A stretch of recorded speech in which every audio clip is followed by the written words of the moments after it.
Good morning. 2 BHK ফ্ল্যাটের একটি video নিয়ে চলে আসলাম সাউথ কলকাতায়, যাদবপুর সন্তোষপুরের বুকে আছে, জোড়া ব্রিজের কাছে।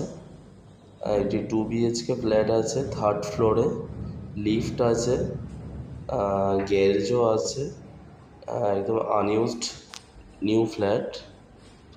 আর কি বলবো, যে কোনো ব্যাংক দিয়ে লোন পেয়ে যাবেন। আর এটি মেন রোডের একদম কাছে আছে, খুব ভালো লোকেশনে আছে। আর দাম হচ্ছে, বাড়ির মালিক দাম রেখেছেন 46 lakhs। এবার যাদের পছন্দ হচ্ছে এই দামে 2 BHK ফ্ল্যাট চাইছেন, লিফটও চাইছেন, গ্যারেজও চাইছেন, এই দামের মধ্যে চাইছেন, তারা স্ক্রিন দেওয়া নাম্বারে যোগাযোগ করুন। কারণ এই 2 BHK উইথ লিফট উইথ গ্যারেজের সন্ধান খুব কম লোকেরাই আনতে পারে। টাটা।